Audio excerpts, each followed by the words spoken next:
اعوذ باللہ من الشیطان اللعین الرجیم بسم اللہ الرحمن الرحیم ان اللہ وملائکتہ یصلون علی النبی یا ایھا الذین آمنوا صلوا علیہ وسلموا تسلیما اللہم صل علی محمد وآل محمد اللہم صل علی محمد وآل محمد اللہم صل علی محمد وآل محمد وعجل فرجهم عروان فاطمة الزہراء سلام اللہ علیہ انہا قالت دخل ابی رسول اللہ صلی اللہ علیہ وآلہ وسلم فی بعض الایام وقال یا فاطمة انی اجد فی بدنی ضعف فقلت له وذوق بالله یبت من الضعف فقال یا فاطمة اتینی بالکساء یمنی وقت به قالت فاطمة سلام اللہ علیہ فتح بالقصاء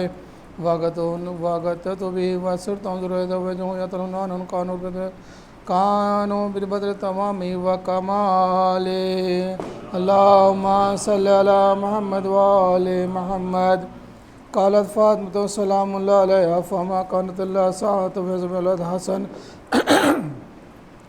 قد اقبل وقال السلام عليك ما فقلت ولك السلام یا قرۃ عینی وثمرۃ فؤادی فقال منی اشم عندك رایۃ تبت کنا رایۃ جد رسول اللہ صلی اللہ علیہ وآلہ فقلت انا من جدك نعم تحت الكساء فاقبل نحو الكساء وقال السلام علیک جد والسلام علیک رسول اللہ هذا جن ليدخل معك تحت هذا الكساء فقال له نعم قد أذنت لك فدخل الحسن عليهم السلام تحت الكساء اللهم صل على محمد وآل محمد قالت فاطمة سلام الله عليها فما كانت الله ساعة بعد الحسن بعد الحسين قد حسين عليه السلام قد أقبل وقال السلام عليكم فقلت عليك السلام يقرتني وسمرت أفادي فقال من إني أشم ذكرات من راية جد رسول الله صلى الله عليه وآله فقلت أنا من جدك وخاك نعم تحت هذا الكساء فدن الحسين نحو الكساء وقال السلام عليك جد والسلام عليك من اختار الله تدعوني أدخل أكون معكم تحت هذا الكساء فقال له نعم قد أذنت لك يا حسين فدخل معهم الحسين تحت الكساء اللهم صل على محمد وآل محمد قالت فاطمة سلام الله عليها فما كانت الله ساعة ويزم ولد حسن علي بن أبي طالب سلام الله قد أقبل فقال السلام عليك بنت رسول الله فقلت لك السلام يا أمير المؤمنين فقال يا فاطمة إني أشم من ذكر آية تبن كنا رأيت أخي وابن عم رسول الله فقلت أنا محمد مولدك نعم تحت هذا الكساء فأقبل علي نحو الكساء وقال السلام عليك من اختار الله تدعوني ندخل معكم تحت هذا الكساء قال نعم قد أذنت لك فدخل علي معهم تحت الكساء اللهم صل على محمد وآل محمد قالت فاطمة سلام الله عليها ثم أبقلت نحو الكساء وقلت السلام عليك يا أبتاه السلام عليك يا رسول الله تدعوني لندخل معكم تحت هذا الكساء قال نعم قد أذنت لك فدخلت معهم تحت الكساء اللهم صل على محمد وآل محمد قالت فاطمة مكتملنا جميعا تحت الكساء وقال الله يعلم يا ملائكة والسكان السماوات وعزت وجلال إني ما خلقت السماء ممنية والأرض مهدية والقمر منيرا ولا شمس مستقبل كن ودور ولا بحر نجري ولا فلك يسري إلا في محبتها الخمس الذين هم تحت الكساء اللهم صل على محمد وآل محمد فقال جبرائيل عليه السلام يا رب ومن تحت الكساء قال الله تعالى نعم قال الله تعالى هم أهل البيت ونبوت ومن رسالتهم فاطمة وأبوها وبالها وبنوها اللهم صل على محمد وآل محمد فقال جبرائيل رب وتعالى لن أهبط إلى الأرض لكن معكم سادسا فقال الله تعالى نعم قد أذنت لك فأهبط الأمين جبرائيل وقال نحو الكساء وقال السلام عليك رسول الله السلام عليك من اختار الله إن الله عز وجل يقرأ السلام ويخذك بالتحيات والإكرام ويقول لك وعزة جلالي إني ما خلقت السماء مبنية والأرض مادية ولا قمر منيرا ولا شمس مستدفن كان يدور ولا بحر يجري ولا فن كان يسري إلا لأجلكم محبة وقد أذن ليدخل معكم تحت هذا الكساء فأذنت رسول الله أن أدخل معكم فقالت قد أذنت لك فدخل جبرائيل معهم تحت الكساء اللهم صل على محمد وآل محمد وقال لهم إن الله عز وجل قد أخي لكم يقول إنما يريد الله يذهب عنكم الرجس على البيت ويطهركم تطهيرا اللهم صل على محمد وآل محمد فقال عليه السلام يا رسول الله أخبرني ما له جلوسنا هذا تحت الكساء من الفضل الله تعالى فقال النبي الذي بعثني بالحق مصطفى بالرسالة جمع ذكرنا خبرنا هذا في محفل أهل الأرض وفي جميع شيئتنا محبين إلا ونزلت المرحمة وحفظ الملائكة واستغفرت لهم إلى أن يتفرقوا اللهم صل على محمد وآل محمد فقال علي عليه السلام يزن والله فزنا وزدنا وكذلك أشهدنا فازوا ويزد رب الكعبة فقال رسول الله والذي بعثني بالحق بستمر رسالة من ذكرنا خبرنا هذا في محفل أهل الأرض وفي من شيئتنا ومحبين أمام الله فرج لهم ولكم مؤمن إلا وكشف لكم الطالب حاجة إلا كشف له حاجة فقال علي يزن لا فوزنا ويزدنا وكذلك أشهدنا في الدنيا في الدنيا والآخرة رب الكعبة اللهم صل على محمد وآل محمد اللهم صل على محمد وآل محمد اللهم صل على محمد وآل محمد وعجل فرجهم بسم الله الرحمن الرحيم اللهم إني أسألك بحق محمد أنت المحمود وبحق علي وأنت أعلى وبحق فاطمة وأنت فاطر السماوات والأرض وبحق الحسن وأنت المحسن وبحق الحسن وأنت القديم الإحسان وبحق لمة التاهني زرة المحسن عليهم السلام اللهم صل على محمد وآل محمد وعجل فرجهم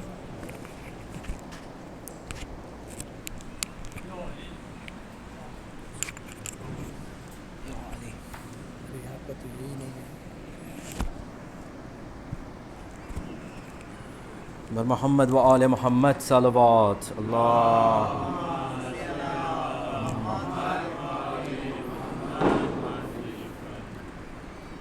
رونے والوں شہر مدینے میں ایک ایسا بھی وقت آیا ہے ہاں رونے والوں شہر مدینے میں ایک ایسا بھی وقت آیا ہے کلمہ گویوں نے کلمہ والوں کو ہے کلمہ گویوں نے کلمہ والوں کو بھرے دربار میں رلایا ہے رونے والوں شہر مدینے میں ہے مقدمہ رسول زادی کا بھرے دربار میں وہ آئی ہے ہاں جن پہ اللہ بھی درود پڑے ایسے فرزند ساتھ لائی ہے ارے گھاسے بانے فدق نے پھر کیسے ان گواہوں کا دل دکھایا ہے رونے والوں شہر مدینے میں ایک ایسا بھی وقت آیا ہے اور مسند مصطفیٰ پہ غاصب ہے، اور سامنے مصطفیٰ کی بیٹی ہے، اور میرا حق دے دو اے مسلمانوں، ارے رو کے خیرالنساء یہ کہتی ہیں، میرے بابا کے بعد کیوں تم نے، ہائے میرے بابا کے بعد کیوں تم نے فاطمہ پہ یہ ظلم ڈھایا ہے، ہائے رونے والوں شہر مدینے میں ایک ایسا بھی وقت آیا ہے۔ ارے بولا بے ظرف اے نبی زادی، تیرا حق تو میں جانتا ہی نہیں، ارے جو لکھی تھی تمہارے بابا نے میں وہ تحریر مانتا ہی نہیں، اور چاک کر دی سند محمد کی، ارے کہہ کے زر سے یہ زور لگایا ہے، رونے والوں شہر مدینے میں ایک ایسا بھی وقت آیا ہے۔ اور قبر احمد پہ جا کے کہنے لگی، ارے فاطمہ کو ضعیف کر ڈالا، ارے دیکھو بابا تمہاری امت نے، ارے کتنا مجھ کو ضعیف کر ڈالا، اور میرا محسن شہید کر ڈالا، میرے پہلو پہ در گرایا ہے، رونے والوں شہر مدینے میں ایک ایسا بھی وقت آیا ہے۔ بر محمد و آل محمد صلوات، اللہم صلی علی محمد بر محمد و آل محمد صلوات، بر محمد و آل محمد صلوات۔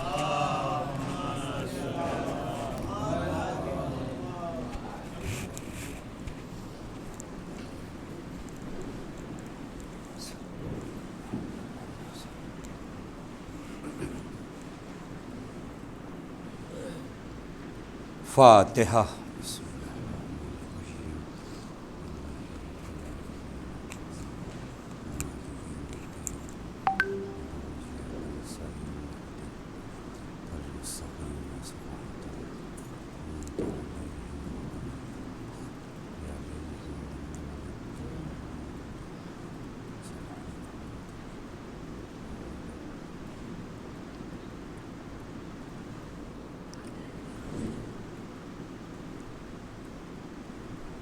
لا حول ولا قوة إلا بالله العلي العظيم۔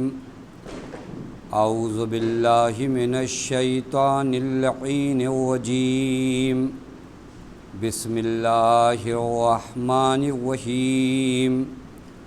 الحمد لله الذي علا في توحده ودنا في تفرده، وجلا فی شانہ وعظما فی ارکانہ، وقہرا جمیع الخلق بقدوتہ وبرہانہ، والصلاة والسلام علی اشرف الانبیاء والمرسلین، حبیب الہ العالمین، مولا و مولا الثقلین، جد الحسن والحسین، مولانا بالقاسم محمد،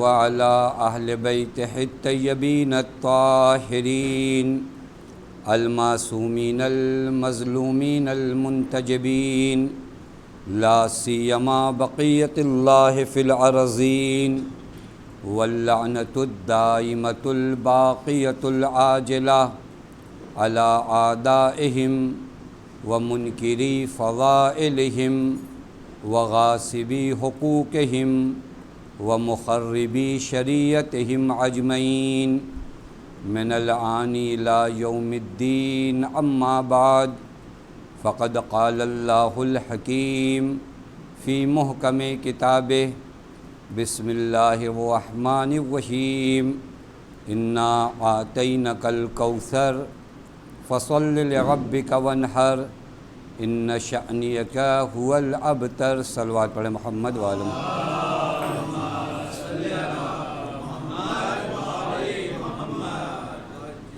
پروردگار عالم کا لاکھ لاکھ شکر ہے کہ اس معبود نے ہمیں اور آپ کو بارگاہ اہل بیت علیہم الصلاۃ والسلام میں حاضر ہونے کا شرف عنایت فرمایا. خاص کر یہ مجالس جس ذات سے منسوب ہے اس ذات والا صفات کا ایک لقب مبارکہ ہے. مبارکہ کا معنی واقعاً اگر کیا جائے یعنی وہ چیز جو پر خیر و برکت ہے. آپ صدیقہ طاہرہ سلام اللہ علیہا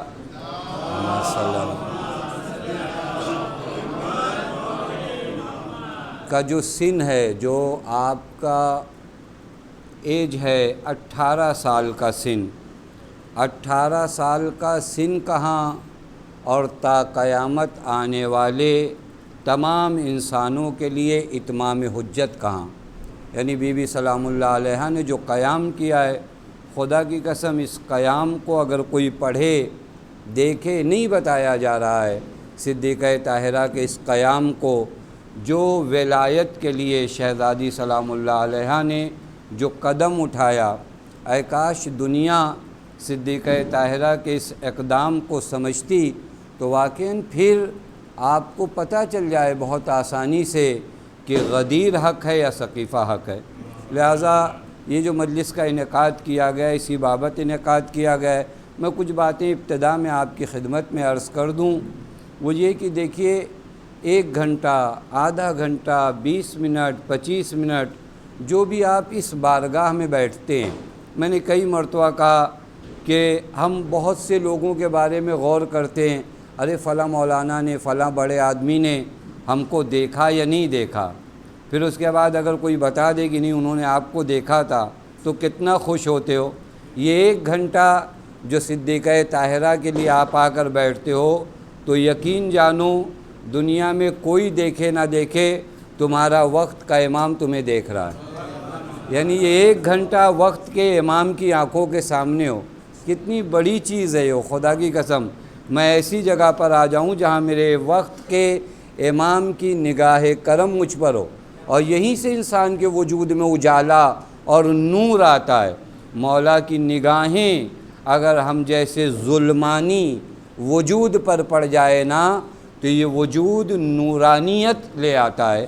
لہٰذا بعض روایات میں آپ دیکھیں گے خدا کی قسم سمجھ میں نہیں آتا. 1 گھنٹہ مجلسوں میں بیٹھنا 1000 رکعت سے زیادہ افضل ہے. کیوں ہے ایسا؟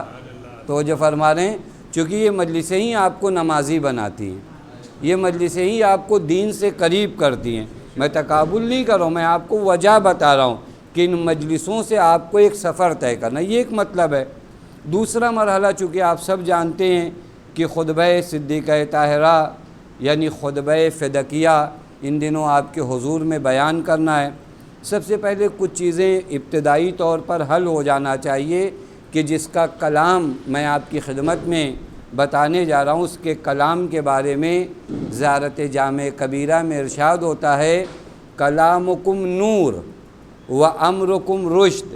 اہل بیت کا کلام ہی نور ہے. توجہ فرما رہے ہیں. نور کی خاصیت کیا ہوتی ہے؟ آپ ساری لائٹ آف اگر کر دیجئے نا تو مجھے نہیں پتہ چل پائے گا ٹیبل کہاں ہے، کرسی کہاں ہے، کہاں راستہ صحیح ہے، کہاں راستہ غلط ہے. یعنی تمیز، اندھیرا ہو جاتا ہے نا تو آدمی لڑکھڑاتا ہے، ٹکراتا ہے، اسے نہیں سمجھ میں آتا۔ ایک بلب بھی اگر روشن ہو جائے نا تو آدمی ٹکراتا نہیں ہے، کیونکہ نور کی خاصیت یہ ہوتی ہے اندھیرے کو ختم کر دیتا ہے۔ اہل بیت کی کلام کی خاصیت کیا ہے؟ تمہارے وجود سے اندھیرا نکال دے گا، حق و باطل کا پتہ چل جائے گا۔ یہ پہلا مرحلہ کلامکم نور، ان کا کلام نورانی ہے۔ وَأَمْرُكُمْ رُشْد، ان کا جو امر ہے نا یہ ترقی کا سبب۔ میں آسان ترجمہ کر رہا ہوں، وگرنہ رشد کے معنی میں اور ڈیپ میں اگر جاؤں، دیکھیں بدن ہوتا ہے نا بچوں کا، آپ نے دیکھا ہوگا اگر بچہ پیدا ہو اور وزن کم ہو تو ڈاکٹر آپ کو بتاتے ہیں کہ نہیں بچہ نارمل نہیں ہے۔ جتنی ایج ہے اس لحاظ سے اگر ہائٹ نہ بڑھ رہی ہو، ویٹ نہ بڑھ رہا ہو تو کہا جاتا ہے بچے میں رشد نہیں ہے۔ اسی کو عربی میں کیا کہتے ہیں؟ رشد کہتے ہیں۔ یعنی بچے کو جو ڈیولپ ہونا چاہیے کہ اس کا ہاتھ بھی بڑا ہو، اس کا پیر بھی بڑا ہو اور قد بھی برابر ہو، تو یہ اگر جسم میں کمی آ جائے تو کہتے ہیں آدمی نارمل نہیں ہے۔ اسی طرح آپ کی روح کے اندر بھی ترقی اور رشد کی ضرورت ہے۔ وہ ترقی اور رشد لائے گا کون؟ وَأَمْرُكُمْ الرُّشْد، ان کا امر اور ان کا کلام تمہارے وجود میں رشد لے کر آئے گا، یعنی یہ روح ترقی کرے گی۔ اور روح کو ترقی کرنا چاہیے، کیونکہ اگر روح کو ملکوت عالم تک پہنچنا ہے تو وہ روح نہیں پہنچ پائے گی جو بیمار ہے، وہ روح پہنچ پائے گی جو سالم ہے۔ سالم روح کہاں سے آئے گی؟ اہل بیت کے امر کو جب آپ اپنے وجود میں زندہ کریں۔ یہ ایک مطلب جو آپ کے حضور میں عرض کرنا تھا۔ اب ظاہر سی بات ہے دھیرے دھیرے میں، چونکہ وقت بھی کم ہے اور ان دنوں یہ خطبہ کسی حد تک کوشش یہ کی جائے گی، وگرنہ خدا کی قسم یہ خطبہ یہ ہے کہ کوئی وقت کا مرجع بیٹھے اور ہائی گریڈ کے علماء جو اجتہاد کے درجے کے قریب ہیں ان کو درس دے۔ تو وہ جو فرما رہے ہیں خطبہ ایسا ہے، مرجع وقت بیٹھے اور جو ہائی لیول کے علماء ان کو پڑھائے۔ یعنی اگر آپ حوزے کی زبان میں کہیے تو خطبہ صدیقہ طاہرہ پہ در سے خارج ہونا چاہیے۔ آپ لوگ گئے زیارت پہ جب آپ جاتے ہیں تو حرم کے اندر، حرم معصومہ میں در سے خارج ہوتا ہے، یعنی مرجع وقت بیٹھتے ہیں اور سارے امامہ لگا کر ان کے نیچے ان کا درس سنتے ہیں۔ خطبہ صدیقہ طاہرہ انہی چیزوں میں سے ہے کہ ایک مرجع وقت آئے اور در سے خارج کہے اور علماء اسے سمجھیں اور سنیں، یہ اس مرحلے کا ہے۔ لہٰذا نہ میری اتنی وقعت ہے کہ میں اس حد تک شہزادی سلام اللہ علیہ کے خطبے کی وضاحت کروں گا، اور نہ مجمع کے اندر یہ ظرفیت اور کیپیسٹی ہے کہ ان چیزوں کو بیان کیا جائے۔ لیکن میسج اور پیغام دیکھیے، اگر آپ پورے دریا کا پانی جو ہے نہیں لا سکتے تو کم از کم اپنی پیاس بھر کا پانی لے آؤ۔ ہم لوگ دروازہ بند کر کے آپ کے بس کی بات نہیں ہے، وہ بس کی بات معلوم ہی نہیں ہے، لیکن وہ فارسی کی بہت بہترین مثال ہے۔ اگر پورے دریا کو نہیں سمیٹ سکتے تو بے اندازہ تشنگی کم از کم اپنی پیاس بھر۔ وہ میرے پاس بڑا ظرف نہیں ہے، میرے پاس یہ گلاس اتنا ظرف ہے تو اتنا تو پانی اس دریا سے لے آؤں۔ خطبہ صدیقہ طاہرہ معرفت کا ایک دریا ہے، میرا کوزہ چھوٹا ہے، لیکن ایسا تو نہ کروں کہ اس کوزے کو بھی نہ بھروں، کم از کم اس کوزے کو بھرنے کی کوشش کروں۔ لہٰذا اس ذات کے خطبے کے بارے میں جو بھی جس بھی لیول کا ہے اپنے اپنے لحاظ سے وہ کسب فیض اس خطبے سے کرے گا، اس چیز کو اپنے ذہن میں رکھیں۔ کلام کس بی کا ہے؟ اب ظاہر سی بات ہے کہ اس پہ اگر رکا جائے گا تو پوری مجلس وہیں پہ تمام ہو جائے گی کہ ذات کون سی ہے۔ ذات وہ ذات ہے کہ جس کے بارے میں امام جعفر صادق علیہ الصلوۃ والسلام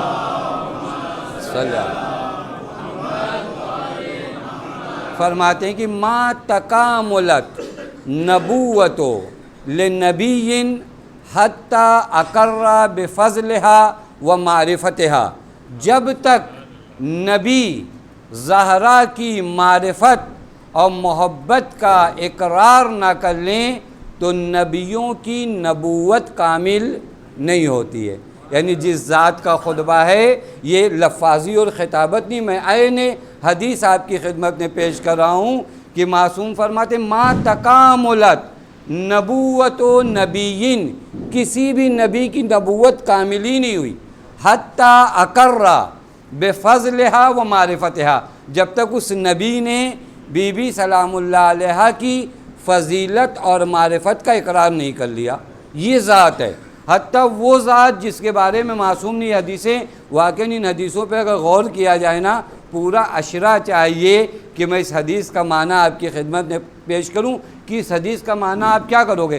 نحن حجج اللہ علی الخلق، یہ حدیث کئی الفاظ میں آئی ہے، کئی طریقے سے آئی ہے۔ نحن حجج اللہ علی الخلق، ہم خدا کی حجت ہیں مخلوقات خدا پر۔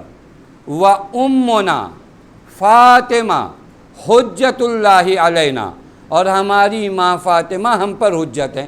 اب اگر مجھے نہیں سمجھ میں آتا اس حدیث کا معنی کیا کروں، اگر رکوں تو بحث یہاں پر اچھی خاصی ہو جائے گی۔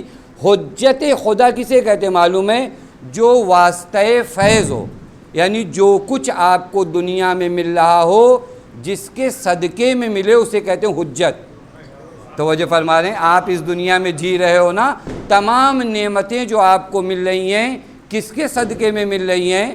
حجت خدا جو پردہ غیب میں، یعنی حجت خدا واسطہ بنتا ہے کہ فیض خدا تم تک پہنچے۔ اب معنی کریے کہ ہم خلق خدا کے لیے حجت ہیں، یعنی اگر خلق خدا کو فیض الہی چاہیے تو ہمارا وسیلہ، اور ہمیں اگر فیض الہی چاہیے تو ہمارے لیے وسیلہ ہماری ماں ہے۔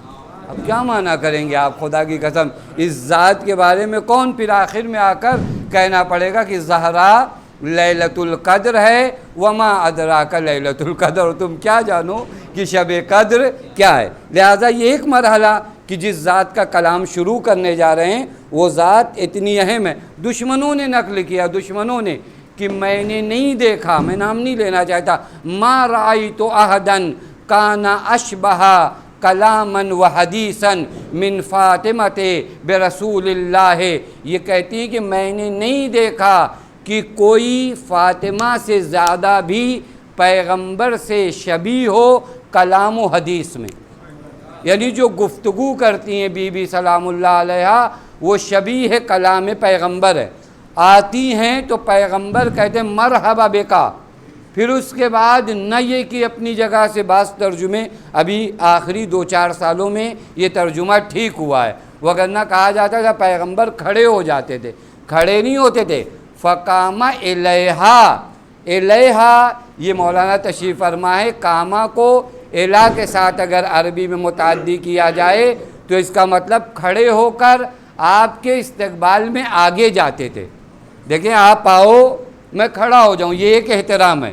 ایک مرتبہ آپ اتنے اہم ہو کہ میں کھڑا ہوں دروازے تک دوڑ کر جاؤں، دونوں مرحلوں میں فرق ہے۔ یہ لاسٹ 2 سالوں میں یہ ترجمہ کسی حد تک ٹھیک ہوا کہ شہزادی سلام اللہ علیہا کے احترام میں پیغمبر دوڑ کر جاتے تھے، پھر ہاتھوں کو چومتے تھے، پھر بٹھاتے تھے وہاں پر جہاں خود بیٹھے ہوتے تھے۔ یہ معمولی مرحلہ نہیں، اس ذات کا خطبہ آپ کے حضور میں یہ رزق ہے۔ یہ بھی جس طرح ہمارا رزق مادی ہے نا، خدا کا شکر ادا کرو کہ اللہ تعالیٰ نے اس لائق ہمیں اور آپ کو جانا کہ وہ رزق معرفت صدیقہ طاہرہ جو تھا آج ہمارے نصیب ہونے جا رہا ہے۔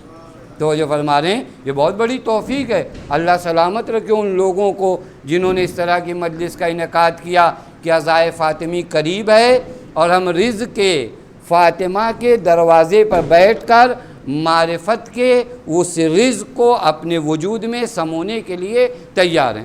لہٰذا یہ ذات وہ ہے۔ اب آئیے جس خطبے کو مشہور نام کیا ہے؟ خطبہ فدقیہ۔ شہزادی سلام اللہ علیہ نے زندگی میں 2 خطبہ ارشاد فرمایا۔ ایک خطبہ یہ مسجد میں ارشاد ہوا ہے، دوسرا خطبہ آپ نے اپنے گھر میں دیا جب انصار و مہاجرین کی عورتیں آپ سے ملاقات کو آئی ہیں۔ انشاءاللہ اگر حیات رہی تو وہ خطبہ بھی بڑا معنی خیز خطبہ ہے جہاں شہزادی سلام اللہ علیہ نے انصار و مہاجرین کی عورتوں کے درمیان خطبہ دیا۔ پہلا خطبہ یہ دربار جسے کہہ لیجیے یا مسجد، چونکہ وہاں بیٹھے تھے تو ہم دربار کہتے ہیں، وگرنہ وہ خطبہ کہاں ہوا تھا؟ مسجد میں یہ خطبہ ہوا تھا، جس کو کہتے ہیں خطبہ فدکیہ۔ خطبہ فدکیہ نام سے روشن ہے کہ اس خطبے کو خطبہ فدکیہ کیوں کہتے ہیں؟ چونکہ شہزادی سلام اللہ علیہ کا حق، ابھی یہاں تک آپ مجھے برداشت کریے کہ شہزادی سلام اللہ علیہ کا حق غصب ہوا تھا، لہذا شہزادی نے قیام کیا، یہ بات بالکل غلط ہے۔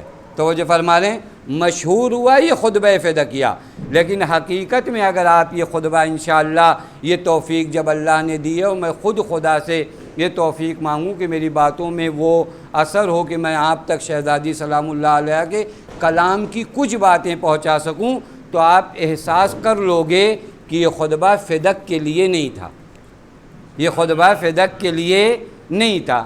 یہاں پر فدق، میں جوانوں کے لیے، چونکہ بعض چیزیں ریکارڈنگ بھی ہوتی ہیں، بعض چیزیں معلوم بھی ہونا چاہیے، فدق اس سے پہلے بھی مجلس ہوئی اور کسی حد تک مولانا نے بیان کیا ہوگا کہ فدق کیا ہے۔ فدق وہی سرزمین، ایک خاص باغات پر مشتمل 7 ہجری کو، 7 ہجری میں پیغمبر اکرم کو خبر ملی کہ خیبر کے قلعہ والے مدینے میں حملہ کرنا چاہ رہے ہیں، لہٰذا یہ پورا سسٹم آپ کو معلوم ہونا چاہیے۔ پیغمبر خود حملہ کرنے نہیں گئے تھے، 7 ہجری میں جب خبر ملی کہ خیبر والے دین مبین اسلام کے خلاف مدینے پر حملہ کرنا چاہتے ہیں، تو پیغمبر لشکر لے کر خیبر تک پہنچے۔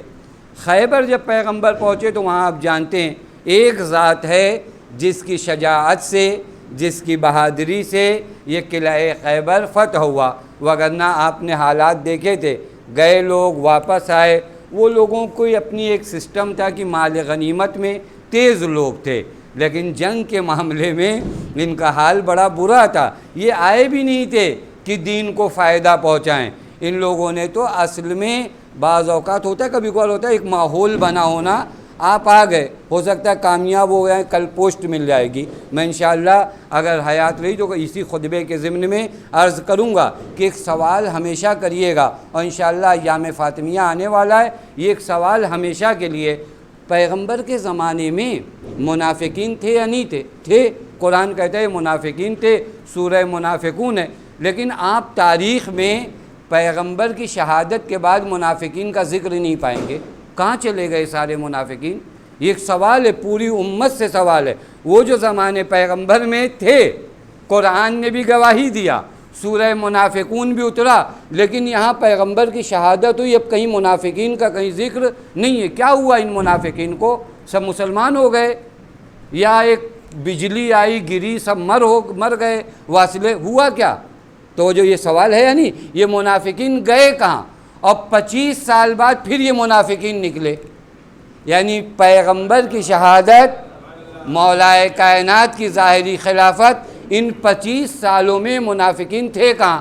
سب مر گئے، سب مسلمان ہو گئے؟ کہا نہیں، جنہیں حکومت میں رکھا تھا وہی تھے وہ۔ توجہ فرما رہے ہیں، میں نہایت اعتماد کے ساتھ آپ کی خدمت میں کروں، میرے پاس دلیلیں ہیں، میں رکنا نہیں چاہتا، دھیرے دھیرے آپ کو فقط قریب کروں کہ یہ لوگ جو ہے مولا متقیان کی بہادری، شجاعت سے یہ مسئلہ حل ہوا۔ اب جب خیبر فتح ہوا نا، تو آپ جانتے ہیں کہ جب ظاہری فتح ہو جاتی ہے تو یہ فدق والے بھی در حقیقت خیبر کے لوگوں سے ان کا ایک اگریمنٹ تھا کہ جب اسلام کے خلاف جنگ ہوگی تو ہم بھی تمہارے ساتھ رہیں گے، لیکن جب انہوں نے دیکھا کہ ہمارا سب سے بڑا قلعہ خیبر فتح ہو گیا تو اب ہم بھی صحیح نہیں رہ پائیں گے، لہٰذا فوراً پیغمبر سے صلح کی، اور وہ فدق پیغمبر کے ہاتھوں میں آیا۔ اور قانون ہے، قرآن کہتا ہے فے ہے، ما افا اللہ، یہ چیزیں جو بغیر جنگ کے حاصل ہوں، قرآن کی خود تعبیر ہے کہ جہاں پر خیل و رکابن نہ ہو، یعنی جہاں پر تم نے گھوڑے نہیں دوڑائے، جہاں پر تم نے جنگ نہیں کی، وہ مال غنیمت تمہارا نہیں ہے، وہ مخصوص ہے پیغمبر اسلام سے۔ لہٰذا فدق کو پیغمبر اسلام کے حوالے حکم قرآن سے کیا گیا۔ پیغمبر نے وہاں پر اپنے ایک ہوتا ہے ایک انچارج کو وہاں رکھا جائے تاکہ وہ دیکھ بھال کرے، پیغمبر یہ کر کے لوٹے مدینے۔ سورہ اسراء آیت نمبر 26 میں حکم آیا وَأْتِ ذَا الْقَرْبَ حَقَّهُ، اے میرے حبیب ذل قربہ کو ان کا حق ادا کر دیجئے۔ مال کس کا مخصوص ہے؟ پیغمبر کا۔ قرآن حکم کیا دے رہا ہے کہ آپ ذل قربہ کو دیں؟ سب نے لکھا، مورخین نے، محدثین نے، سب نے لکھا پیغمبر نے اپنی دختر نیک اختر جناب زہرا کو بلایا اور ان کے نام فدق کو حوالے کیا۔ 7 ہجری سے 11 ہجری تک فدق میں جو انچارج رکھا جاتا تھا وہ صدیقہ طاہرہ کی جانب سے، اور جو وہاں سے مال آتا تھا وہ مال مسلمانوں کے درمیان خوش شہزادی کے مال سے انفاق ہوتا تھا۔ یعنی یہ پوری پراپرٹی شہزادی کی ہے، شہزادی انفاق کرتی ہے۔ چونکہ آپ جانتے ہیں یہ گھر وہ ہے، آپ نے کہیں تاریخ میں سنا ہے، مجھے انصاف سے بتانا، کہ اگر میں بہت زیادہ سخی ہوں نا تو اتنے ہی کروں گا، میرے گھر میں 2 روٹی ہے تو 1 آپ کو دے دوں گا، اور اگر بہت زیادہ سخی ہوں تو کم از کم خود بھوکا رہ جاؤں گا، آپ کو دے دوں گا۔ یہ اگر میں نے کر دیا تو بہت بڑی بات ہے۔ لیکن کبھی آپ نے سنا ہے کوئی اپنے بیٹے کی روٹی فقیر کو دے دے؟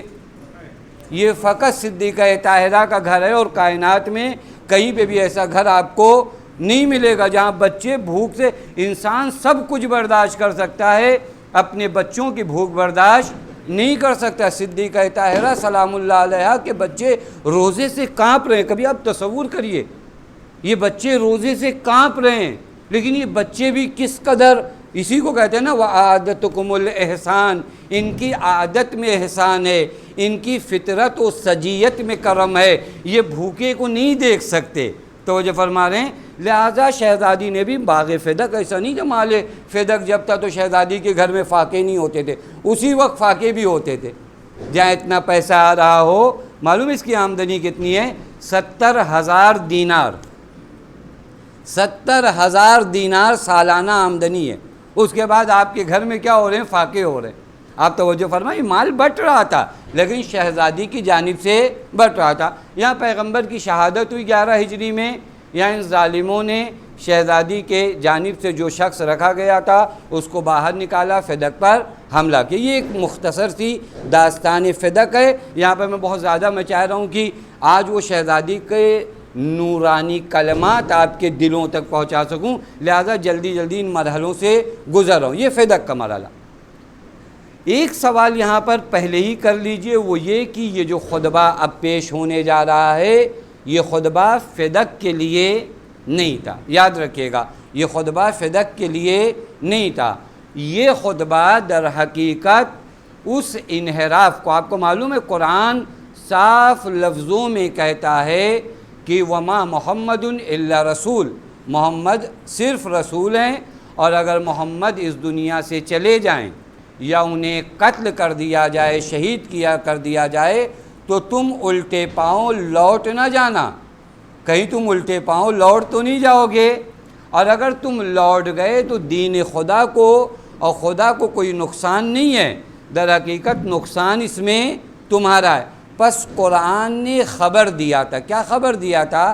قرآن نے لوگوں کو بتایا تھا کہ یہ جو لوگ آئے ہیں یہ بعد شہادت پیغمبر دین پہ رکنے والے نہیں ہیں، یہ لوٹ جائیں گے۔ یہ وہی عصر جاہلیت، وہ جہاں سے پیغمبر انہیں لے کر آئے ہیں، یہ دوبارہ، چونکہ یہ دین میں دین کے لیے نہیں آئے ہیں، یہ آئے تھے، میں نے ابتدا میں یہ اپنے منافع اور فائدے کے لیے آئے تھے، اور جب ان کو لگے گا کہ ہاں ٹھیک ہے اب بنام دین اگر وہی سارا کام ہوگا تو کتنا اچھا ہے۔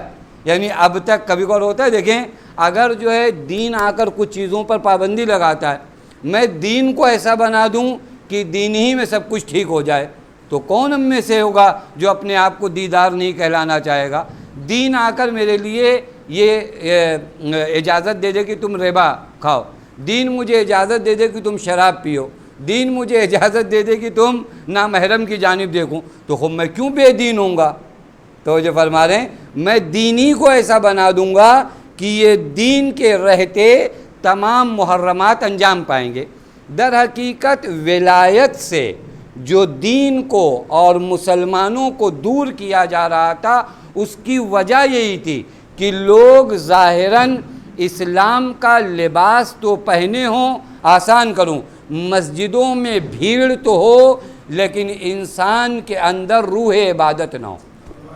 تو جو فرمایا سسٹم کیا ہے، مسجدوں میں بھیڑ رہے گی، آپ کو کعبے میں خوب مجمع ملے گا، آپ کو مدینے میں خوب، لیکن وہ روح عبادت لوگوں سے چھین لیا جائے، خوب ظاہراً یہ اپنے آپ کو دھوکہ دینا ہوگا۔ میں شاید کبھی عرض کیا تھا، واحد ایک مخلوق انسان ہے جو اپنے آپ کو ٹوپی پہناتی ہے، وگرنہ کوئی بھی دنیا کی مخلوق اپنے آپ کو کم از کم ٹوپی نہیں پہناتے۔ بھائی اگر آپ لومڑی کو دیکھیں نا، لومڑی مکار ہے، کس کے لیے؟ اپنے لیے مکار ہے نہیں، دوسروں کے لیے مکار ہے۔ انسان واحد وہ آدمی ہے اور مخلوق ہے یہ اپنے آپ کو، ہاں ٹھیک ہے، ارے اچھا تو ہے، نماز تو پڑھ رہے ہیں، روزہ تو رکھ رہے ہیں، حج تو دیکھیں، اپنے آپ کو بہکاتے چلا جا رہا ہے۔ نہیں ایک مرتبہ گناہ کیا تو کیا ہو گیا، کوئی بات نہیں، ارے ہم نے 500 روپے کا گھپلا کیا، وہ سامنے والے نے 5000 کا کیا، خوب اس کے 5000 سے آپ کے 500 کی حرمت پہ کوئی فرق آتا ہے؟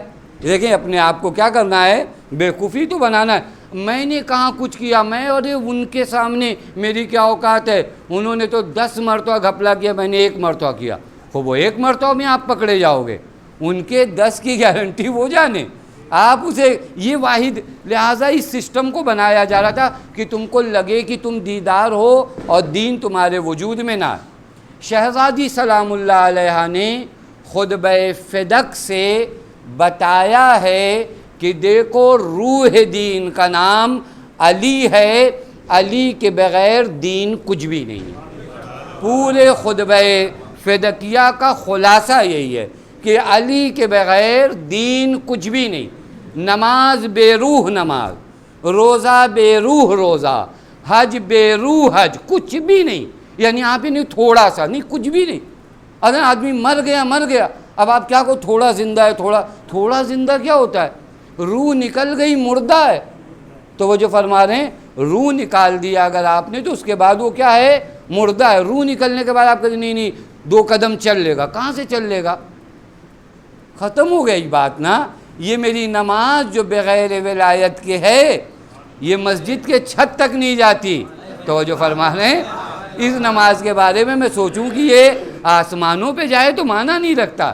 شہزادی سلام اللہ علیہ خطبہ فدقیہ کے ذریعے اسی جانب متوجہ کرانا چاہ رہی، بغیر ولایت کے عبادت بے روح ہے اور تمہیں بہکایا جا رہا ہے اور سقیفہ کی کھائی میں تمہیں ڈھکیلا جا رہا ہے۔ یہ خطبہ فدقیہ نہیں ہے، یہ در حقیقت ایک سورج ہے جو طلوع ہوا ہے اور انسانوں کو متوجہ کر رہا ہے، دیکھو وہاں غدیر ہے، وہاں سقیفہ ہے، غدیر کی جانب جانا، سقیفہ کی جانب نہیں جانا۔ تو جو فرما رہے ہیں لہٰذا یہ خطبہ در حقیقت مشعل راہ، اور آپ دیکھ لو تاریخ میں جس نے بھی اس خطبے کو پڑھا اور تعصب کی عینک اتار کے، ہاں کیونکہ عرض کیا نا کہ 1 مرتبہ میں نے پہلے سے سیٹ کر رکھا ہے، 1000 مرتبہ خطبہ فدقیہ پڑھوں گا میرے اوپر کوئی اثر آنے والا نہیں ہے۔ جس نے یہ عینک تعصب کی اتار دیا اور حق سمجھنا چاہنا تو پھر خطبہ فدقیہ سے اس نے سمجھ لیا کہ غدیر حق ہے یا سقیفہ حق ہے۔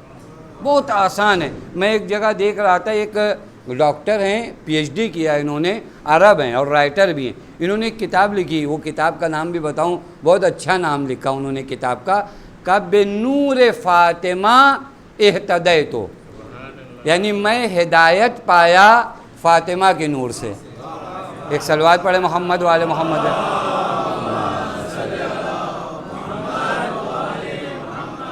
انہوں نے اپنی عربی میں جو کتاب لکھی اس کا نام کیا ہے؟ بِنُورِ فاطمہ اہتدیت، میں نور فاطمہ سے ہدایت پایا۔ معلوم ہے کیا ہوا تھا؟ یہ ریڈیو سن رہے تھے، ریڈیو ہوتا ہے نا، یہ ریڈیو سن رہے تھے، کہیں سے چینل عراق کا لگا، عراق کے چینل سے کوئی خطیب خطبہ فدق پڑھ رہا تھا، اور یہ تو عرب تھے، متوجہ ہو رہے تھے کہ یہ کیا کلام ہے۔ کہا مجھے لگا یہ کون سا کلام ہے، کس کا کلام ہے؟ کہا میں نے پورا خطبہ جب سننا شروع کیا تو پھر میرے اندر ایک چیز جاگی کہ عجب یہ خطبہ کسی انسان کا نہیں ہو سکتا۔ یہ خود کہتے ہیں پہلی مرتبہ جب میں نے یہ خطبہ سنا تو مجھے یقین ہو گیا کہ کسی معمولی انسان کا نہیں ہو سکتا، اگرچہ وہ عالم ہی کیوں نہ ہو، کیونکہ یہ خطبہ فقط اس ذات سے صادر ہو سکتا ہے جس کا علم براہ راست ذات حق تعالیٰ سے آتا ہو۔ کہ مجھے یقین ہوا، میں نے چیک کرنا شروع کیا اور اس کے بعد میں نے مذہب تشیع کو اختیار کیا۔ دیکھ رہے ہیں توجہ فرمائے، ایک خطبہ، چونکہ اس خطبے میں شہزادی سلام اللہ علیہ نے حقیقت سے آشنا کرایا ہے۔ ایک مرتبہ اس خطبے کو اگر آدمی پڑھے نا، اور جیسا کہ آپ سب جانتے ہیں ہمارے ہاں اہل بیت علیہم الصلاۃ والسلام کا دستور یہ تھا، میں نے اسی لیے عرض کیا کہ قابل مبارکباد ہیں وہ لوگ جنہوں نے خطبہ فدقیہ کے لیے انعقاد کیا۔ اہل بیت علیہم الصلاۃ والسلام کی سیرت کیا تھی معلوم ہے؟ اپنی اولاد کو جس طرح قرآن کریم کو یاد کرنے کا حکم دیتے تھے، اسی طرح جناب زہرا کے خطبے کو یاد کرنے کا حکم دیتے تھے۔ سمجھ رہے ہیں؟ یعنی یہ اتنا اہم ہے، تو کم از کم زندگی میں ایک مرتبہ تو کوئی ہم سے کہے تم شہزادی کے چاہنے والے ہو، ایک مرتبہ اس خطبے کو سنا یا نہیں سنا؟ تمہارے کان آشنا ہوئے یا نہیں ہوئے ان الفاظ سے؟ اگر آپ وقت کے امام کو راضی و خوش کرنا چاہتے ہیں تو کم از کم ایک مرتبہ یہ خطبہ۔ اور بات کا مرحلہ معلوم ہے کیا ہے؟ جب میں ابتدا میں آ کر کھڑا ہوں گا نا، مجھے لگے گا یہ اتنا گہرا دریا میں کیسے پار کر پاؤں گا؟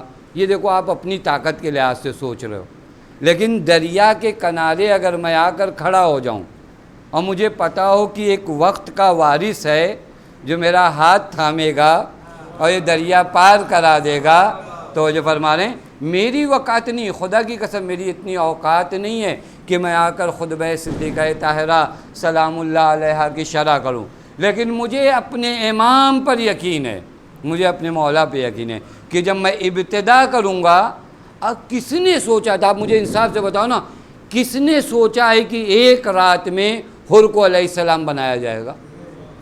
سوچ سکتے ہو آپ؟ نہیں سوچ سکتے نا۔ خوب کس نے سوچا ہے کسی خطبے کی برکت سے میرے وجود میں نورانیت آئے گی؟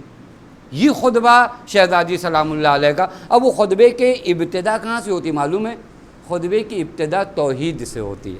میں ایک دو میسج اس خطبے کا اور وہ جملے بھی پڑھنا چاہتا ہوں تاکہ آپ کے کان دل، معلوم ہے کلامکم نور، کبھی کو ہم نہ سمجھیں ان کی بات کو۔ دیکھیں بعض سی چیزیں ہوتی ہیں نا، آپ نہیں سمجھتے کہ اس میں کیا فائدہ ہے اس دوا میں، لیکن پی لیتے ہو تو وہ فائدہ کرتی ہے۔ اسی طرح ان کا کلام ایک مرتبہ میرے کانوں سے ٹکرائے، میرے دل میں جائے، نورانیت پیدا کرنا اس کلام کا کام ہے۔ شہزادی سلام اللہ علیہ جب نکلی ہیں، وہ پورا ایک خاص جس کو سب نے نقل کیا کہ آپ نے مکنا پہنا اور آپ نے چادر پہنی، جو چادر خط کھینچتے ہوئے جا رہی تھی۔ پہنچی ہیں مسجد میں، پردہ لگایا گیا۔ معلوم ہے اب میرا دل چاہ رہا ہے کہ اس جملے کو عرض ہی کروں۔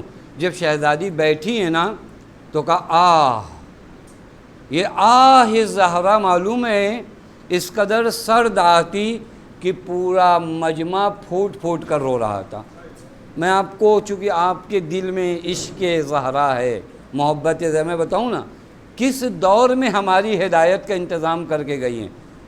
آسان نہیں تھا چلنا، معلوم ہے در و دیوار کا واقعہ ہو چکا تھا۔ اب آپ سمجھ لو انسانیت کی نسبت یہ بی بی کس قدر رحم دل ہے۔ ایسے عالم میں مسجد تک گئی ہیں تاکہ آنے والی تمام انسانیت کے لیے ہدایت کا انتظام کر کے جائیں۔ میں انشاءاللہ کبھی دلیل دوں گا آپ کی خدمت میں، آج فقط اتنا سن لیجئے کہ 1,24,000 انبیاء کی محنت رائگاں ہو جاتی اگر صدیقہ طاہرہ قیام نہ کرتی۔ میرے پاس دلیل ہے، میں فقط گزر جا رہا ہوں آپ کو دعویٰ کر کے۔ 1,24,000 انبیاء کی محنت رائگاں ہو جاتی اگر شہزادی سلام اللہ علیہ نے قیام نہ کیا ہوتا۔ اب اگر اس روشنی میں کبھی اس حدیث کو پڑھنا نا، لولا فاطمہ لما خلقتکما، اگر فاطمہ نہ ہوتی تو میں تم دونوں کو خلق نہ کرتا، مطلب یہی تھا۔ توجہ فرما رہے ہیں، مطلب یہیں پر ہے۔ شہزادی سلام اللہ علیہ اب جو مسجد میں پہنچی، وقت تمام ہو گیا، دھیرے دھیرے میں جلدی سے پڑھ دوں وہ جملات جو آپ کی خدمت میں بیان کرنے تھے، اور اس کے ایک دو میسج آپ کی خدمت میں بیان کروں۔ دیکھیں شہزادی سلام اللہ علیہ خطبے کی ابتدا یہاں سے کرتی ہیں، چونکہ اتنی تمہیدات بھی ضروری تھی اس خطبے کو سمجھنے کے لیے کہ ذات کون سی ہے۔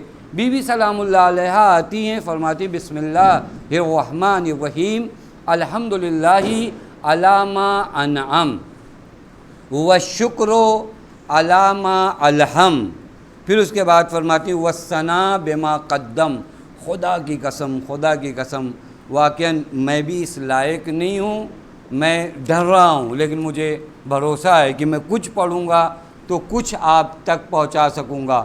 یہ نہیں لگتا میں بھی یہاں آیا ہوں نا آپ کی خدمت میں مجلس پڑھنے، میں نے نہ جانے کتنی دیر تک تیاری کیا، یوں نہیں آیا۔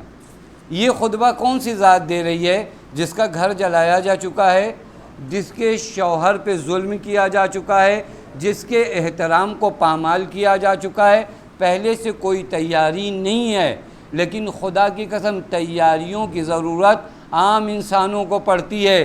جو معدن علم خدا ہوں انہیں تیاریوں کی ضرورت نہیں پڑتی ہے۔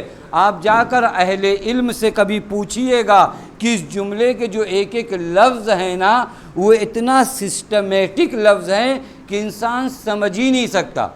دیکھیں میں آپ کی خدمت میں الحمدللہ علی ما انعم، تمام تعریفیں ہیں اس خدا کی جو اس کی نعمتیں ہم پر ہیں، والشکر علی ما الہم، جو شکر ہے ان چیزوں پر ہے جو الہام اس کی جانب سے ہم پر آیا، والثناء بما قدم، اور ان تمام نعمتوں پر خدا کی ثنا ہے جو عام نعمتیں ہم پر آئیں۔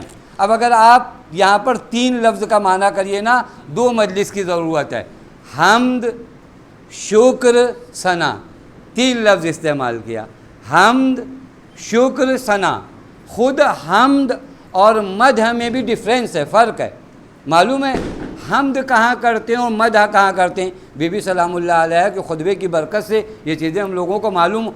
حمد اس کام پر کرتے ہیں جو انسان اپنے اختیار سے کرے۔ دیکھیں آپ کبھی گلاب کے پھول کی خوشبو کی حمد نہیں کرتے، مدح کرتے ہیں، چونکہ وہ خوشبو اس کے اختیار سے نہیں ہے۔ توجہ فرما رہے ہیں؟ آپ اگر کوئی یہ پانی ٹھنڈا ہے تو یہ مدح ہے، پانی کی حمد نہیں ہے۔ خدا کی شہزادی حمد کر رہی ہیں، یعنی یہ تمام نعمتیں جو حق تعالیٰ سے ہم کو ملی ہیں وہ از روئے اختیار ملی ہیں۔ پھر اس کے بعد شکر و ثنا میں بھی فرق ہے۔ شکر کہاں ہوتا ہے معلوم ہے؟ حمد میں کبھی کبھار میں مثالیں دوں تاکہ یہ بچے، اور ابھی بات بھی ہو رہی تھی کہ بات چیزیں ریکارڈنگ ہوتی، ہو سکتا ہے 50 سال بعد لوگ آئیں، اس جانب دلچسپی ہو، بعض باتوں کو سمجھیں، سنیں کہ شہزادی نے کیا معرکۃ الاعریٰ گفتگو کیا ہے۔ اگر آپ کو ایک چیز نہ دی جائے لیکن وہ کام اچھا ہو تو وہاں پر حمد ہوتی ہے، یعنی حمد کا دائرہ تھوڑا عام ہوتا ہے۔ شکر ان نعمتوں پر ہوتا ہے جو آپ کو ملے۔ شہزادی نے حمد بھی کیا، شکر بھی کیا، ثنا بھی کیا۔ توجہ فرما رہے ہیں؟ حمد ہے تمام نعمتوں پر، شکر ہے ان نعمتوں پر جو الہام ہوا۔ الہام کا مطلب ابھی واقعاً وہ گھڑی دیکھتا ہوں تو ڈر جا رہا ہوں، لیکن بہت جلدی آپ کی خدمت میں وہ شکر و علامہ الہم۔ الہام معلوم ہے، الہام ایک نعمت ہے، اللہ نے آپ کو بھی دیا، ہم کو بھی دیا، سب کو دیا ہے۔ الہام کیا ہے؟ ایک نعمت ہے۔ الہام کا اور آسان نام رکھنا چاہے معلوم ہے؟ فطرت۔ بہت مرتبہ آپ نے سنا نا کہ اللہ تعالیٰ نے ہمیں فطرت پاک پر پیدا کیا۔ یہ فطرت پاک کو ہم لوگ خراب کرتے ہیں، وگرنہ یہ فطرت پاک صحیح معنوں میں آپ کو حق کا پتہ بتا سکتی ہے۔ یہ توفیق اللہ تعالیٰ کی جانب سے۔ آپ کبھی غور کرنا شہزادی یہ خطبہ کہاں دے رہی ہیں، کن کے سامنے؟ در حقیقت شہزادی بتانا چاہیے انسانوں تمہیں کیا ہو گیا ہے، پروردگار عالم نے تمہارے اندر یہ طاقت رکھی ہے کہ تم حق کو باطل سے الگ کر سکو، اس کے بعد اس ملعون کے پیچھے دوڑ رہے ہو۔ آپ اگر غور کریے واقعاً یہ کس زاویے سے شہزادی بات کر رہی ہیں کہ خدا کی تعریفیں تمہارے اندر الہام کی کیفیت ہے۔ اللہ تعالیٰ نے معلوم ہے کبھی بھی یاد رکھیے گا، کبھی بھی حق کو مخفی نہیں رکھا۔ اگر انسان حق تک پہنچنا چاہے، چاہے جو بھی دور ہو، جیسا بھی وقت ہو، حق اس کے لیے پوشیدہ نہیں رہ سکتا۔ اگر وہ چاہ لے، وہ الہامی کیفیت، اسی کو کہتے ہیں فطرت۔ اگر آپ چاہ جاؤ نا، یہ ہم کبھی نہیں، ہم کو نہیں پتہ چل پایا، ہم کیا کریں؟ آپ مجھے انصاف سے بتاؤ، 11 ہجری کے لوگ کہہ سکتے تھے کہ ہمیں ثقیفہ اور غدیر کا حق نہیں پتہ چل پایا؟ بالکل نہیں کہہ سکتے۔ کل کوئی کھڑا ہو، مجھے نہیں پتہ ثقیفہ حق ہے یا غدیر ہے، آپ کہیے تم جھوٹ بولتے ہو، جھوٹ بولتے ہو، غور کرو، الہامی قوتیں تمہارے وجود کے اندر ہیں۔ شہزادی فرماتی ہیں حمد خدا کی، تمام نعمتوں پر شکر ہے، تمام ان الہامات پر۔ اور اس کے بعد شہزادی فرماتی ہیں کہ تمام وہ نعمتیں جو عام ہیں، جو میرے خلق ہونے سے پہلے میرے اللہ نے مہیا کر رکھی تھی۔ توجہ فرما رہے ہیں، ابھی ہم خلق، آپ اور میں کب اس دنیا میں آئے، لیکن یہ سورج زمین کو کب سے گرم کر رہا ہے، کب سے نور پھیلا رہا ہے، کون جانے گا؟ خدا کی قسم ہم نہیں سمجھ سکتے۔ اس کے بعد شہزادی پر تمام منن اولاہا جمع عن الاحصائی عددہا، اگر ہم نعمت حق تعالیٰ کو گننا چاہیں تو یہ ہمارے بس کی بات نہیں ہے۔ آپ کو یاد آیا یہ جملہ کہاں کا ہے؟ یہ جملہ نہج البلاغہ کا ہے۔ دیکھو تو کلام کی یکجہتی تو دیکھو، کبھی کبھار ایسا لگتا ہے کہ نہج البلاغہ کے لیے خطبہ فدکیہ دیباچہ ہے۔ دیباچہ معلوم ہے کسے کہتے ہیں؟ ہر کتاب کے شروع میں لکھا جاتا ہے، کتاب میں جو مین پوائنٹ ہوتے ہیں وہ دیباچے میں لکھ دیے جاتے ہیں۔ خطبہ فدک در حقیقت تمام نہج البلاغہ کے لیے دیباچہ ہے۔ وہاں علی کہہ رہے ہیں کہ میرے اللہ، اگر تیری کوئی مدح کرنا چاہے تو نہیں کر سکتا، اگر کوئی شکر کرنا چاہے تو نہیں شکر کر سکتا، اگر کوئی ثنا کرنا چاہے تو نہیں کر سکتا۔ یہاں شہزادی فرماری نعمتیں اتنی زیادہ ہیں، اتنی ابدی ہیں کہ کوئی شکر نہیں کر سکتا۔ ابدی ہیں، ابدی کا بھی مطلب عجیب ہے، یعنی یہ نعمتیں یہاں نہیں ہیں۔ دیکھیں ہم محدود ہیں، یہ نعمتیں محدود نہیں۔ میں کب اس دنیا میں آیا، سورج کب سے ہے، میں کب چلا جاؤں گا، سورج کب تک رہے گا، اور پھر اسی دنیا تک نہیں۔ وَجَنَّاتٍ تَجْرِي مِن تَحْتِهَا الْأَنْهَارُ خَالِدِينَ فِيهَا کا معنی کیا کریں گے؟ وہ جو جنت کی نعمتیں ابدیہ ہیں، وہ تمام نعمتوں سے پروردگار عالم نے آپ کو نوازا ہے۔ واقعاً کبھی غور کریے کس دور میں شہزادی سلام اللہ علیہ کلام فرما رہی۔ ابتدا کہاں سے کیا؟ حمد خدا سے، شکر خدا سے، ثناء خدا سے۔ ایک میسج دوں آپ کی خدمت میں اور بات تمام کروں، انشاءاللہ آئندہ مجلس میں عرض کروں گا، وقت زیادہ ہو گیا۔ وہ یہ کہ شہزادی سلام اللہ علیہ اپنے تمام چاہنے والوں کو ایک پیغام دے رہی ہیں کہ جب تک ایمان بے خدا تمہارے وجود میں نہیں آتا، باطل کے خلاف جنگ نہیں کر سکتے۔ باطل کے خلاف جنگ کرنے کے لیے سب سے بڑا اسلحہ کیا ہے؟ ایمان بے خدا، یہ سب سے بڑا اسلحہ۔ اور شہزادی سلام اللہ علیہ اور یہ اسلحہ جن کے پاس ہوتا وہ کسی سے نہیں گھبراتے۔ دیکھیں جب کائنات کی سب سے بڑی طاقت تمہارے ساتھ ہو تو آپ کب گھبراؤ گے کیوں؟ شہزادی ہمیں آپ کو یہ خطبہ تا قیامت آنے والوں کے لیے مشعل راہ ہے۔ یہ اس ذات کا خطبہ ہے جس کے صحفے کا حوالہ، صحف کا حوالہ امام معصوم دیتے تھے۔ کوئی معمولی بات نہیں ہے، میں انشاءاللہ اگر حیات رہی تو آپ کی امام صادق فرما دے میں نے صحف فاطمہ میں یہ دیکھا، کوئی معمولی بات ہے؟ چھٹے امام کہ میں نے ایسا لکھا ہوا دیکھا، یہ اس کا کلام ہے۔ وہ بی بی سلام اللہ علیہ فرماتی کہ پہلا اسلحہ تمہارے ہاتھوں میں کیا ہونا چاہیے؟ ایمان بے خدا۔ انشاءاللہ آئندہ مجلسوں میں جلدی میں چاہوں گا کہ یہ خطبہ کسی حد تک آپ کے کان دل آشنا ہو سکیں اور اس کا میسج زیادہ پیغام ذکر کیا جائے۔ ایک پیغام ایمان بے خدا، خدا پہ ایمان بہت ضروری ہے۔ دوسرا پیغام جو اس خطبے کے اس فکرے سے ملتا ہے کہ زندگی میں کبھی شکر کا دامن مت چھوڑنا، زندگی میں کبھی شکر کا دامن مت چھوڑنا۔ ہماری زندگی میں کفران زیادہ ہے، انشاءاللہ میں آئندہ مجلس میں آپ کی خدمت میں. شکر کا دامن خدا کے لیے مت چھوڑو کبھی، شکر کا دامن اپنے ہاتھوں سے مت چھوڑو. یہ سب سے بڑا اسلحہ ہے. اور شہزادی نے ریزن بھی بتایا انشاءاللہ بعد کے جملے میں. شہزادی نے فرمایا شکر بھی تم سے جو خدا نے چاہا نا، اس وجہ سے نہیں چاہا کہ شکر سے اس کا کوئی فائدہ ہے، اس نے یہ شکر کی بھی ڈیمانڈ کیا تاکہ نعمتوں کو اور بڑھا سکے. یعنی وہ شکر بھی تم سے چاہتا ہے اس وجہ سے نعمتوں کو اور بڑھائے. وہ ذات ہے. لیکن عالم کیا ہے خطبہ دینے کا؟ آپ سب جانتے ہیں نا. بس ختم کروں میں آپ کی زحمت. حالت کیا ہے؟ بی بیٹھتی ہیں تو آہ بھرتی ہیں. اللہ، یہ کیسا ظلم ہوا نبی کی بیٹی پر، کیسا ظلم ہوا. بیٹھے تو آہ بھرے. معلوم ہے یہ وہ ذات ہے نا، پیغمبر سب کچھ برداشت کر سکتے ہیں، زہرا کی آنکھوں میں آنسو نہیں برداشت کر سکتے. زہرا کی آنکھوں میں آنسو نہیں برداشت کر سکتے. معلوم ہے جب پیغمبر کا آخری وقت تھا نا، بی بی سلام اللہ علیہ نے جب بابا کی نکاحت دیکھی تو ایک مرتبہ رونے لگی. کلیجے سے لگا لیا، میری لاڈلی روتی کیوں؟ کہ بابا آپ کو اس حالت میں دیکھ رہی ہو، کہ میری لاڈلی رو نہ، تیری آنکھوں کے آنسو میں نہیں دیکھ سکتا. میں کہوں گا یا رسول اللہ، جس زہرا کی آنکھوں میں آنسو نہیں دیکھ سکتے، ذرا اپنی شہادت کے بعد آؤ، وہی بچی آپ کی در و دیوار کے درمیان آواز دیتی ہے یا مہدی ادرکنی، اے میرے لال مہدی میری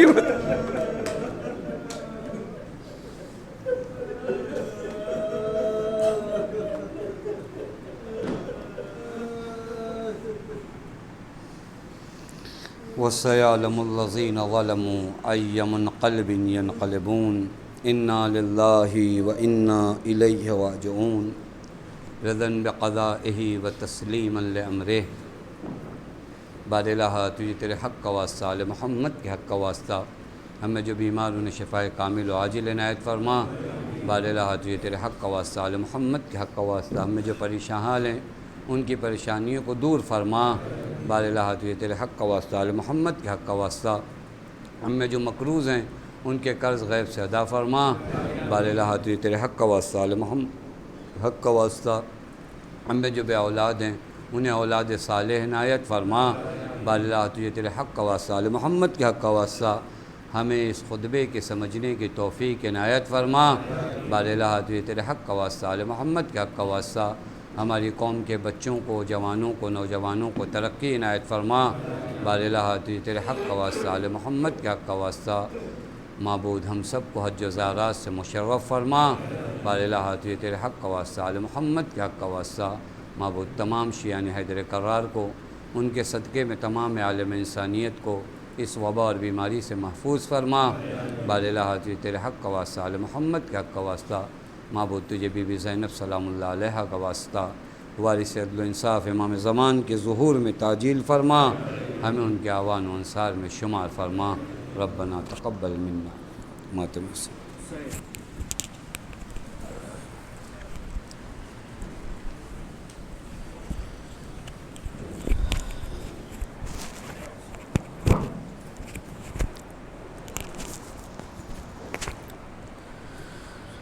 کہا زہرا نے تربت میں ہے، کہا زہرا نے تربت میں مجھے تب چین آئے گا، میرا مہدی جب آئے گا، ہے میرا مہدی جب آئے گا. آقا نے بھی اپنے مصائب میں یہی جملے استعمال کیے تھے. میرا مہدی جب آئے گا، میرا مہدی جب آئے گا، کہا زہرا نے تربت میں مجھے تب چین آئے گا، میرا مہدی جب آئے گا، میرا مہدی آئے گا، بقیہ میں وہ زینب کا عزا خانہ بنائے گا، میرا مہدی جب آئے گا، میرا مہدی جب آئے گا، کہا زہرا نے تربت میں مجھے تب چین آئے گا، میرا مہدی جب آئے گا، میرا مہدی آئے گا، نہ دن کو رونے دیتے تھے نہ شب کو رونے دیتے تھے، کہ یا محدود بیت الحزن نے امت نے رونے پر، وہ شہر حزن آتے ہی مدینے کو بنائے گا، میرا مہدی جب آئے گا، میرا مہدی جب آئے گا، کہا زہرا نے سب پڑھے مل کے ساتھ میں، مجھے تب چین آئے گا، میرا مہدی میرا مہدی جب آئے گا، یہاں ام البنی کے ساتھ سوتی ہے میری مادر، ہے جلتی دھوپ میں مدفن میرا باقر میرا جعفر، وہ پھر مسمار و قبروں کے بھی سایہ بنائے گا، میرا مہدی جب آئے گا، میرا مہدی جب آئے گا، کہا زہرا نے تربت میں تب چین آئے گا، میرا آئے گا، میرا مہدی آئے گا، تڑپ جاتا ہے مہدی جب اسے آواز آتی ہے، وہ بچی آج بھی عباس کو رو کر بلاتی ہے، سکینہ کب سے پیاسی ہے اسے پانی پلائے گا، میرا مہدی جب آئے گا، میرا مہدی جب آئے گا، کہا زہرا نے تربت میں مجھے کب چین آئے گا، مہدی جب آئے گا، میرا مہدی آئے گا،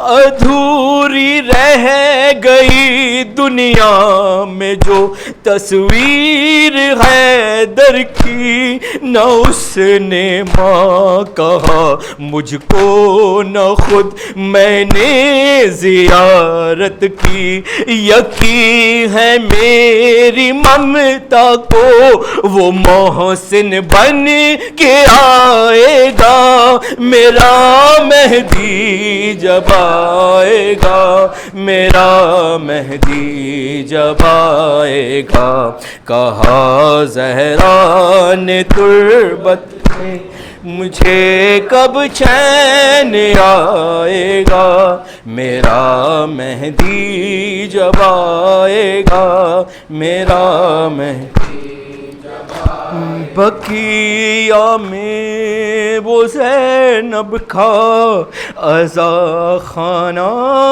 بنائے گا، میرا مہدی جب آئے گا، میرا مہدی جب آئے گا یا حسین یا حسین یا حسین یا حسین یا حسین حسین حسین حسین حسین حسین حسین حسین حسین حسین حسین حسین حسین حسین محمد و آل محمد صلوات.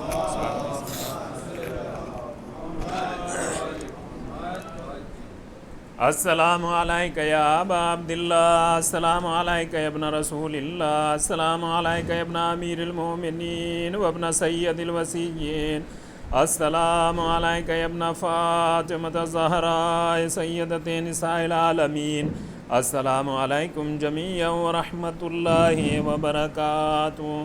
السلام علیکہ یا مولا یا غریب الغرباء، السلام علیکہ یا معین الضعفاء والفقراء، السلام علیکہ یا شمس الشموس، السلام علیکہ یا انیس النفوس، السلام علیکہ یا مغیث الشیعۃ والزوار فی یوم الجزاء، السلام علیکہ یا سلطان العرب والعجم یا ابا الحسن علی بن موسی رضا ورحمۃ اللہ وبرکاتہ. السلام علیکہ یا مولانا یا صاحب العصر والزمان، الامان الامان الامان، السلام علیکہ یا شریک القرآن، السلام علیکہ یا خلیفۃ الرحمن، السلام علیکہ یا امام زماننا ھذا، عجل اللہ تعالی فرجک وسہل اللہ تعالی مخرجک وجعلنا من اعوانک وانصارک ورحمۃ اللہ وبرکاتہ. اللہم صلی علی محمد وآل محمد وعجل. بسم اللہ الرحمن الرحیم. اللہم کل ولیک الحجۃ ابن الحسن صلواتک علیہ وعلی آبائہ فی ہذہ الساعۃ وفی کل ساعۃ ولیٰ وحافظا وقائدا وناصرا ودلیلا معینا حتی تسکنہ ارضک طوعا وتمتعہ فیہا طویلا. اللہم صلی علی محمد وآل محمد وعجل فرجہم.